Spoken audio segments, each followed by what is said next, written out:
பெண் ஒருவர் ஒவ்வொரு நாளும் அனுதின காலை திருப்பலிக்கு ஆலயத்திற்கு வந்துவிட்டு அதன் பிறகு நற்கரணை சிற்றாலயத்திற்கு சென்று ஜெபிப்பதை வழக்கமாக கொண்டிருந்தார். இதை ஒவ்வொரு நாளும் அங்கிருந்த பங்கு தந்தையும் கவனித்துக் கொண்டே இருந்தார். திடீரென்று இந்த பெண்ணானவள் சில நாட்கள் காலை திருப்பலிக்கும் வராமல் அந்த நற்கரணை சிற்றாலயத்திற்கு சென்று ஜெபிக்காமலும் இருந்தார். இதை பற்றி சிந்தித்த பங்கு தந்தை ஒரு நாள் அந்த பெண்ணினுடைய வீட்டிற்கு சென்று இதை பற்றி விசாரிக்க ஆரம்பித்தாராம். அப்பொழுது அந்த பெண்ணானவள் குடிப்பழக்கத்தில் அடிமையாகி இருக்கின்ற கணவருக்காக ஒவ்வொரு நாளும் இந்த நற்கரணை ஆலயத்திலே நற்கரணை ஆண்டவருக்கு முன்பாக ஜெபித்ததாகவும், இத்தனை ஆண்டுகளாக நான் ஜெபித்தும் ஆண்டவர் என்னுடைய ஜெபத்தை கேட்கவில்லை, நான் எதற்கு ஜெபிக்க வேண்டும் என்ற ஒரு மனவிரக்தியில் தான் ஆலயத்திற்கு வராமலும் சிற்றாலயத்திற்கு சென்று ஜெபிக்காமலும் இருந்ததாக குறிப்பிட்டார். அப்பொழுது அந்த பங்கு தந்தை அந்த பெண்ணிடம், இறைவனுக்கு எப்பொழுது உன்னுடைய ஜெபத்திற்கு விடையளிக்க வேண்டும் என்பது அவருக்கு நன்றாகவே தெரியும். நீ ஜெபிக்க ஜெபிக்க இறையருள் உனக்குள் வந்து கொண்டுதான் இருக்கின்றது. ஜெபிக்க ஜெபிக்க இறைவனுடைய இறையாசி உன்னுடைய கணவருக்கு கிடைத்து கொண்டுதான் இருக்கின்றது. நீ வெளிப்புற மாற்றத்தை எதிர்பார்த்து கொண்டிருக்கின்றாய். ஆனால் உன்னை அறியாமலே உட்புறத்தில் உனக்குள்ளும் உன் கணவரிடத்திலும் இறையருள் வந்து கொண்டுதான் இருக்கின்றது.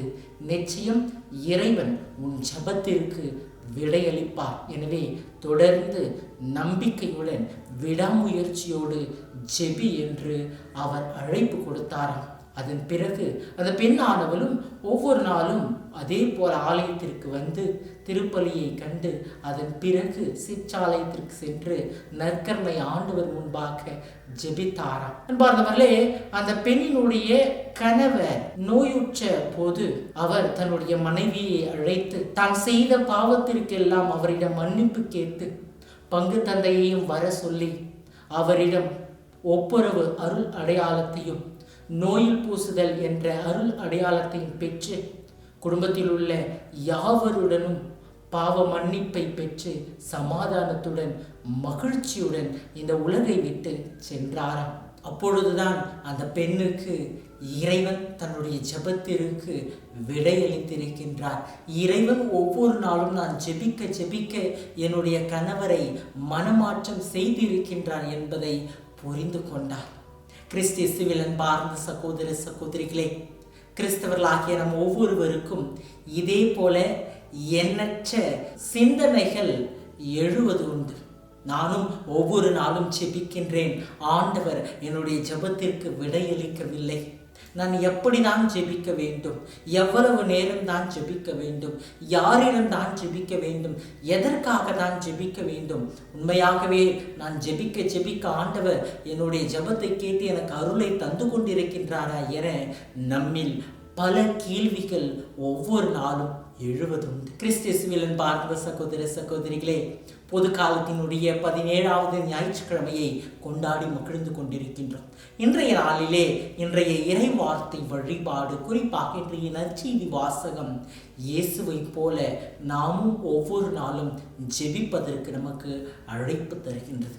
இன்றைய நற்செய்தி வாசகத்திலே இறைமகன் இயேசு கிறிஸ்துவிடம் அவருடைய சீடர்கள் எப்படி ஜெபிக்க வேண்டும் என்று ஜெபிக்க கற்றுத்தர அவர்கள் கேட்கின்றார்கள். அன்பானவர்களே, இறைமகன் இயேசு கிறிஸ்து அவர்களுக்கு மிகவும் எளிமையான அழகான ஒரு ஜெபத்தை சொல்லிக் கொடுக்கின்றார். அன்பானவர்களே, இன்றைய நற்செய்தி வாசகத்தை நாம் சிந்தித்து பார்க்கின்ற பொழுது இன்றைய நற்செய்தி வாசகம் நமக்கு 3 பகுதிகளை தருகின்றது. முதல் பகுதி இயேசு கற்றுக் கொடுக்கின்ற ஜெபத்தை பற்றி குறிப்பிடுகின்றது. இது நாம் ஒவ்வொருவரும் இயேசுவை போல ஜெபிக்க வேண்டும் என்று நமக்கு அழைப்பு தருகின்றது. இரண்டாவது பகுதி இயேசு எடுத்துரைக்கின்ற உவமையை நமக்கு தருகின்றது. இது விடாமுயற்சியோடு ஜெபிக்க வேண்டும் என்னும் ஒரு அழைப்பை தருகின்றது. மூன்றாவது பகுதி இயேசு எடுத்துரைக்கின்ற வாக்குறுதியை நமக்கு தருகின்றது. இது நம்பிக்கையோடு ஜெபிப்பதற்கு நம்மை அழைக்கின்றது. அன்பார்ந்தவர்களே, இன்றைக்கு இந்த 3 பகுதிகளையும் நாம் சற்று ஆழமாக தியானிப்போம். முதலாவதாக நாம் இயேசுவை போல ஜெபிக்க அழைப்பு பெறுகின்றோம். இன்றைய நற்செய்தியினுடைய அந்த முதல் பகுதியிலே இயேசு சீடர்களுக்கு ஜெபிக்க கற்பிக்கின்றார். இது நம்மையும் அவரை போல ஜெபிக்க அழைக்கின்றது. ஜெபம் இயேசுவுக்கு அவர் தன் தந்தையோடு கொண்டிருந்த அந்த உறவிற்கும் இந்த மண்ணுலகில் தன்னுடைய இறைப்பணியை ஆற்றுவதற்கும் அடித்தளமாக அமைந்தது. இயேசுவினுடைய ஜெபம் எப்படி இருந்தது? அது அவரது வாழ்வோடு ஒன்றாக கலர்ந்திருந்ததை நாம் பார்க்கின்றோம். இயேசு அடிக்கடி தனிமையில் ஜெபித்தார். லூக்கா நற்செய்தி 5ஆம் அதிகாரம் 16வது வசனத்தில் இயேசு தனிமையான இடத்திற்கு போய் வேண்டுதல் செய்தார் என்று நாம் பார்க்கின்றோம். மார்க் நற்செய்தி 1ஆவது அதிகாரம் 35வது வசனத்திலே இயேசு அதிகாலையில் தனிமையான இடத்திற்கு போய் அங்கே ஜெபம் செய்தார் என்பதை நாம் வாசிக்க கேட்கின்றோம். லூக்கா நற்செய்தி 6வது அதிகாரம் 12வது இறைவசனத்தில் 12 திருத்தூதர்களை தேர்வு செய்வதற்கு முன்பு இயேசு மலைக்கு போய் இரவு முழுவதும் ஜெபித்ததாக நாம் வாசிக்கின்றோம். அன்பார்ந்தவர்களே, இன்றைக்கு இயேசுவை போல எப்பொழுதெல்லாம் நம்முடைய வாழ்க்கையில் நேரம் கிடைக்கின்றதோ ஒவ்வொரு நாளும் நமக்கு நேரம் கிடைக்கின்ற பொழுதெல்லாம் நாம் ஒரு பணியை துவங்குகின்ற பொழுதெல்லாம் ஜெபிக்க அழைப்பு பெறுகின்றோம். அன்பார்ந்தவர்களே, மார்க் நற்செய்தி 14வது அதிகாரம் 36வது இறைவசனத்தில் இயேசு கெத்செமனி தோட்டத்தில் கடும் வேதனையின் மத்தியிலே ஜெபிப்பதை பார்க்கின்றோம். அப்பா தந்தையே, உமக்கு எல்லாம் தெரியும், இந்த கிண்ணத்தை என்னிடமிருந்து எடுத்துக்கொள்ளும், ஆனால் என் விருப்பம் அல்ல, உம்முடைய விருப்பமே என்கின்றார். அன்பார்ந்தவர்களே, இங்கு அப்பா என்பது குழந்தைகள் தங்கள் தந்தையை அழைக்கும் நெருக்கமான ஒரு அரமாயிக் சொல்.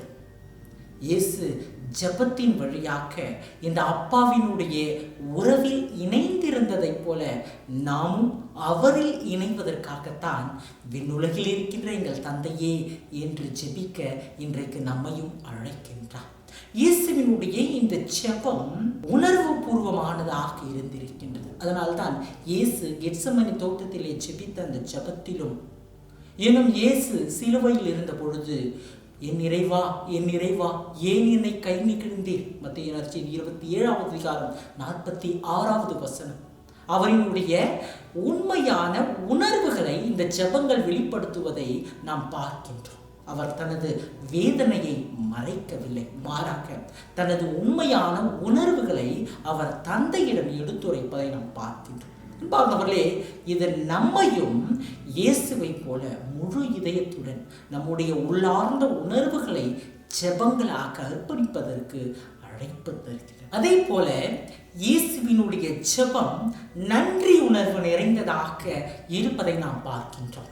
மத்தேயு நற்செய்தி 14வது அதிகாரம் 19வது இறைவசனத்தில் இயேசு 5 அப்பங்களையும் 2 மீன்களையும் எடுத்து வானத்தை நோக்கி கடவுளுக்கு நன்றி செலுத்துகின்றார்.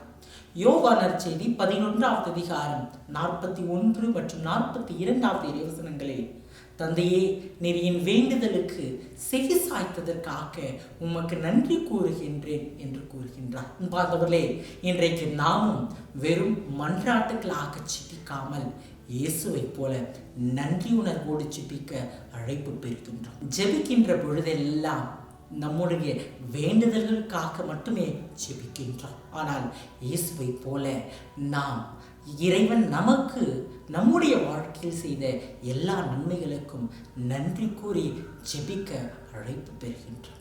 யோவான் நற்செய்தி 17வது அதிகாரம் 9 முதல் 11 வரை உள்ள அந்த இறை வார்த்தை பகுதிகளிலே இயேசுவின் வேண்டுதல் மற்றவர்களை மையமாக கொண்டிருந்ததை நாம் பார்க்கின்றோம். அவர்களுக்காக நான் வேண்டுதல் செய்கின்றேன் என இந்த 9வது இறைவசனத்திலும், உம்முடைய பெயரின் வல்லமையால் அவர்களை காத்து கொள்ளும் என 11வது வசனத்திலும் இயேசு ஜெபிப்பதை பார்க்கின்றோம். ஆக இயேசு தனக்காக மட்டுமே ஜெபிக்கவில்லை, இயேசு பிறருக்காக ஜெபிப்பதை பார்க்கின்றோம்.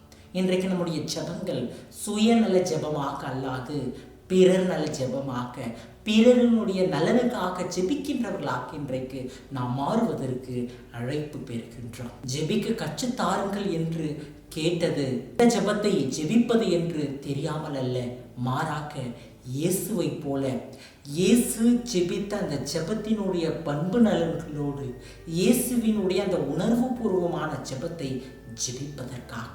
எனவே என்பார்களே, இன்றைக்கு இயேசுவை போல ஜெபிக்க வேண்டும் என்பது இறைவனை அன்பும் அருளும் நிறைந்த தந்தையாக நாம் ஒவ்வொருவருமே அணுகுகின்ற ஒரு வழிமுறையாகும். எனவே நாம் இயேசுவை போல ஜெபிக்க அழைப்பு பெறுகின்றோம். இரண்டாவதாக, இன்றைய நற்செய்தியினுடைய இரண்டாவது பகுதி விடாமுயற்சியுடன் ஜெபிக்க நம்மை அழைக்கின்றது. இயேசு ஜெபிக்க கற்பித்த உடனே நள்ளிரவில் நண்பனின் கதவை தட்டி கேட்கும் உவமையை எடுத்துரைக்கின்றார். இது நமது ஜெபங்கள் விடாமுயற்சியுடன் அமைந்திட நம்மை அழைக்கிறது. பழைய ஏற்பாட்டிலே 1 சாமுவேல் 1வது அதிகாரம் 9 முதல் 20 வரை உள்ள இறைவசனங்களிலே நாம் வாசிக்கின்றோம். அன்னா தன்னுடைய குழந்தைக்காக தொடர்ந்து இடைவிடாத ஆண்டவரிடம் ஜெபிக்கின்றார். தானியேல் புத்தகத்திலே 10வது அதிகாரம் 2 மற்றும் 3 இறைவசனங்களில் இருந்து நாம் வாசிக்க கேட்கின்றோம். தானியேல் 3 வாரங்கள் நோன்பிருந்து இடைவிடாமல் ஜெபிக்கின்றார். இன்றைய முதல் வாசகத்திலே ஆபிரகாமும் சோதோமின் மக்களுக்காக இடைவிடாது ஆண்டவரிடம் ஜெபிப்பதை நாம் பார்க்கின்றோம். குறைந்தபட்சம் 10 நபர்களாவது இந்த ஆண்டவருடைய இறையொருளை பெற்றுக்கொள்ள வேண்டும் என்று அவர் ஜெபிப்பதை நாம் பார்க்கின்றோம். புதிய ஏற்பாட்டிலே கெத்செமனி தோட்டத்திலே இயேசு மீண்டும் மீண்டும் இறைவேண்டுதல் செய்வதை நாம் பார்க்கின்றோம். மத்தேயு நற்செய்தி 26வது அதிகாரம் 42 மற்றும் 44வது வசனங்களை நாம் வாசிக்கின்ற பொழுது இயேசு 2வது முறை மற்றும் 3வது முறை போய் ஜெபம் செய்வதை நாம் பார்க்கின்றோம். மத்தேயு நற்செய்தி 15வது அதிகாரம் 22வது இறைவசனத்திலே ஒரு கானானிய பெண் பேய் பிடித்த தன் மக்களை குணப்படுத்த விடாமுயற்சியோடு இயேசுவிடம் ஜெபிப்பதை பார்க்கின்றோம். அன்பார்ந்தவர்களே, இந்த பகுதிகள் எல்லாம் நாம் எந்த அளவுக்கு விடாமுயற்சியோடு மனம் தளராது இறைவனை நோக்கி ஜெபிக்க வேண்டும் என்ற ஒரு பண்பை நமக்கு கற்றுத் தருகின்றது. அதனால்தான் இயேசு தொடர்ந்து கேளுங்கள் கொடுக்கப்படும், தட்டுங்கள் திறக்கப்படும் மற்றும் தேடுங்கள் கண்டடைவீர்கள் என்கின்றார். புனித அகஸ்தீனாருடைய தாய் புனித மோனிகா தனது மகனுடைய மனமாற்றத்திற்காக 17 ஆண்டுகள் ஜெபிப்பதை நாம் பார்க்கின்றோம். விடாமுயற்சியோடு நோன்பிருந்து அழுது ஜெபித்தார். ஜெபம் என்பது ஆன்மாவின் மூச்சு, கிறிஸ்தவ வாழ்க்கையினுடைய இதய துடிப்பு. அது எப்போதும் நம்முடைய வாழ்விலே துடித்து கொண்டே இருக்க வேண்டும். விடாமுயற்சியோடு நாமும் ஜெபிப்போம். இன்றைய நற்செய்தியினுடைய 3வது பகுதி இயேசுவினுடைய வாக்குறுதியை நமக்கு தருகின்றது. இந்த வாக்குறுதி நாம் நம்பிக்கையோடு ஜெபிப்பதற்கு அழைப்பு தருகின்றது. பிள்ளை மீனை கேட்டால் தந்தை பாம்பை தருவாரா, பிள்ளை முட்டையை கேட்டால் தந்தை தேலை தருவாரா என்று இறைவன் நம்முடைய ஜெபங்களுக்கு நிச்சயம் பதில் தருவார் என்று நம்பிக்கையை நமக்கு இயேசு தருகின்றார், வாக்குறுதியை தருகின்றார். இந்த வாக்குறுதியை நாமும் நம்முடைய வாழ்க்கையில் நம்பிக்கையோடு ஆண்டவரை நோக்கி ஜெபிக்க நமக்கு அழைக்கின்றது. நம்பிக்கையற்ற நமது ஜெபம் அர்த்தமற்றது. மார்க் நற்செய்தி 11வது அதிகாரம் 24வது இறைவசனத்தில் நீங்கள் இறைவனிடம் வேண்டும் போது எவற்றையெல்லாம் கேட்பீர்களோ அவற்றை பெற்றுவிட்டீர்கள் என நம்புங்கள் என்கின்றார். எனவே நாம் ஜெபிக்கின்ற பொழுது ஆண்டவர் நம்முடைய ஜெபத்திற்கு விடையளித்து விட்டார் என்ற நம்பிக்கையோடு நாம் ஜெபிக்க அழைப்பு பெறுகின்றோம். மத்தேயு நற்செய்தி 8வது அதிகாரம் 5 முதல் 13 வரை உள்ள இறை வார்த்தைகளிலே ஒரு வார்த்தை மட்டும் சொல்லும், என்னுடைய பையன் நலமடைவான் என்னும் அந்த நூற்றுவ தலைவருடைய அந்த நம்பிக்கையினுடைய ஜெபத்தை நாம் நம்முடைய வாழ்க்கையிலே எடுத்துக்கொள்ள அழைப்பு பெறுகின்றோம். மத்தேயு நற்செய்தி 17வது அதிகாரம் 14 முதல் 20 வரை உள்ள அந்த இறை வார்த்தைகளிலே வலிப்பு நோயுள்ள சிறுவனை குணப்படுத்த சீடர்கள் முடியாததை அறிந்து இயேசு அவர்களின் நம்பிக்கையின்மையை சுட்டி காட்டுகின்றார். அப்பொழுது இயேசு கூறுகின்றார், கடுகளவு நம்பிக்கை இருந்தால் நீங்கள் இம்மலையை பார்த்து இங்கிருந்து பெயர்த்து அங்கு போ என கூறினால் அது போகும் என்கின்றார். அன்பானவர்களே, இன்றைய இறை வார்த்தை வெறும் ஜெபிப்பதற்கான அழைப்பு அல்ல, மாறாக நாம் ஜெபத்தை பற்றிய நமது புரிதலை, நாம் ஜெபிக்கும் விதத்தை மாற்றுவதற்கான ஒரு அழைப்பு. இயேசு நமக்கு வெறும் வார்த்தைகளை சொல்லித் தரவில்லை, மாறாக தந்தையோடு உடன் வாழுகின்ற அந்த இறை உறவை நமக்கு அவர் எடுத்து காட்டியிருக்கின்றார். இயேசுவை போல இன்றைக்கு நாம் ஜெபிப்போம். விடாமுயற்சியோடு, நம்பிக்கையோடு ஆண்டவர் நம்முடைய ஜெபங்களுக்கு நிறைவான அருள் ஆசிரை தருகின்றார் என்ற ஒரு உணர்வோடு ஜெபிப்போம். இறைவன் நம்ம ஒவ்வொருவரையும் ஆசீர்வதிப்பார்.